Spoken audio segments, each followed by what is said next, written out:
भारत में बच्चों पर कोरोना वैक्सीन ट्रायल्स की अनुमति मिल गई है। 12 मई को drugs controller general of India यानी कि डीसीजीआई ने सब्जेक्ट एक्सपर्ट कमेटी की सिफारिश को स्वीकार कर लिया, जिससे अब भारत बायोटेक की कोवैक्सीन के दूसरे और तीसरे क्लिनिकल ट्रायल का रास्ता साफ हो गया है।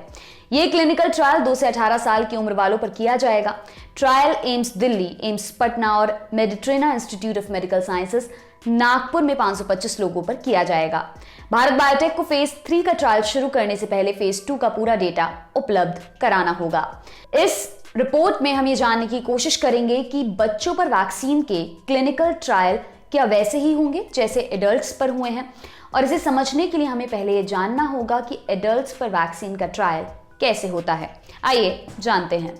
एडल्ट्स पर वैक्सीन का ट्रायल जानने के लिए हमने एम्स दिल्ली में कम्युनिटी मेडिसिन डिपार्टमेंट के हेड और कोवैक्सीन ट्रायल के मुख्य इन्वेस्टिगेटर डॉक्टर संजय राय और vaccine expert doctor Vipin Vashishtha से बात की।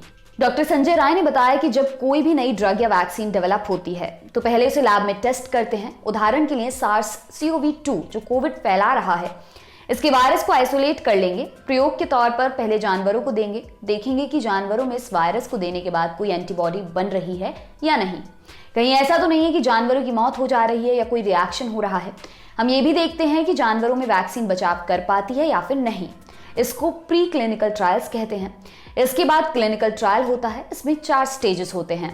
फेज 1 वैक्सीन का मनुष्य पर ट्रायल करते हैं। सैंपल साइज छोटा रहता है, 10 या 20 लोगों का। इसमें भाग लेने वाले वॉलंटियर से सहमति ली जाती है। उनको इस बारे में बताया जाता है कि नई ड्रग है, सेफ है या नहीं इसके बारे में नहीं पता, बीमारी रोकेगी या नहीं इसके बारे में भी नहीं पता। ये सब बताने के बाद उनसे कहा जाता है कि अगर आप वॉलंटियर बनना चाहते हैं तो आइए। उनसे डॉक्यूमेंट साइन करवाया जाता है। पहले फेज के ट्रायल्स के दौरान बिल्कुल हेल्दी वॉलंटियर्स को रखते हैं जिनको कोई दूसरी बीमारी ना हो। ये देखा जाता है कि इन वैक्सीन से उनको कोई समस्या तो नहीं हो रही। रेगुलर इंटरवल पर उनका चेकअप करते रहते हैं। जब ये कंफर्म कर लेते हैं कि ये सेफ है तो रेगुलेटरी अथॉरिटी को इसका डेटा भेज दिया जाता है। इस डेटा के अध्ययन के बाद जब अथॉरिटी को लगता है कि ये सेफ है तो सेकेंड फेज के ट्रायल की परमिशन मिलती है। अब जानते हैं कि फेज 2 में क्या होता है।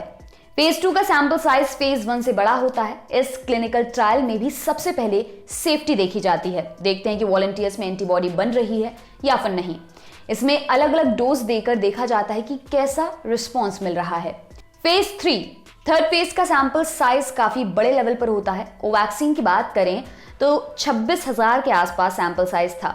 इसमें ये देखते हैं कि एंटीबॉडी तो बन गई, लेकिन वैक्सीन बीमारी को रोकने में कितनी सक्षम है, किस टाइप का प्रोटेक्शन दे रही है, खाली हल्के लक्षण रोक रही है या गंभीर लक्षण रोक रही है या केवल मौत रोक रही है, किसी को इन्फेक्शन तो नहीं हो रहा है। फेज 4 जब वैक्सीन का एक्चुअल रोल आउट हो जाता है तो देखते हैं कि कितनी प्रभावी है, क्योंकि जरूरी नहीं है कि रिसर्च करते समय जितनी इफेक्टिव हो उतनी ही रोल आउट होने के बाद भी इफेक्टिव हो। इसे इफेक्टिवनेस कहते हैं। देखा जाता है कि ओवरऑल वैक्सीन बीमारी को रोकने में कितनी सक्षम है। अब जानते हैं कि बच्चों में क्या अलग तरह से ट्रायल होता है। डॉक्टर संजय राय का कहना है कि इसमें भी लगभग सेम प्रोसीजर ही फॉलो होता है। क्लिनिकल ट्रायल का बेसिक प्रिंसिपल होता है सेफ्टी को स्टैब्लिश करना। हालांकि कुछ बातों का ध्यान रखा जाता है। सबका इम्यून सिस्टम एक जैसा नहीं होता है। बच्चों की ग्रोथ तेजी से होती है जो कि उनके एडल्ट होने तक चलती रहती है। ऐसे में हो सकता है कि कोई ड्रग उन पर अलग तरह से असर करे, इसलिए हमें ट्रायल में कुछ प्रमुख बातों पर फोकस करना होगा।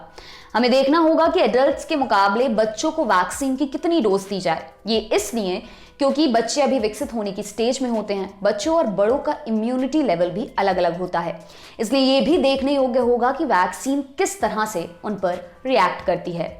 वहीं डॉक्टर विपिन वशिष्ठ का कहना है प्रोसेस सेम है, कोई भी डिफरेंस लगभग नहीं है, बस सुपरविजन का फर्क पड़ता है। इन्वेस्टिगेटर को एक्स्ट्रा केयर लेनी पड़ती है क्योंकि बच्चे खुद नहीं बता पाते हैं।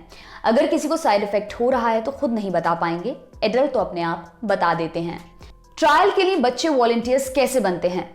डॉक्टर संजय राय का कहना है कि वयस्क व्यक्ति खुद ही सहमति देता है। जहां तक बच्चों की बात है तो अगर बच्चे 12 से 18 साल के बीच में हैं तो बच्चे के साथ साथ माता पिता भी सहमति देते हैं, यानी दोनों की सहमति जरूरी है। लेकिन 12 साल से कम उम्र के बच्चों के मामले में माता पिता ही सहमति देते हैं।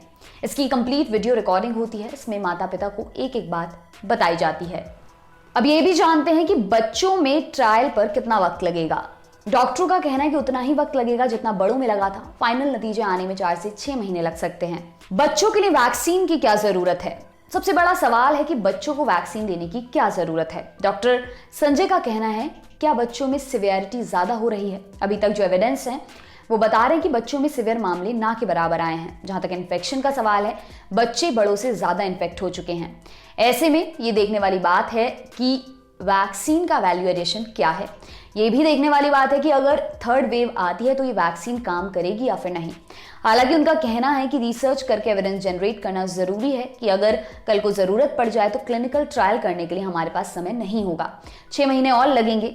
डॉक्टर संजय का कहना है कि क्लिनिकल ट्रायल कर लें, लेकिन मेरी समझ से बच्चों को वैक्सीन की फिलहाल जरूरत नहीं है।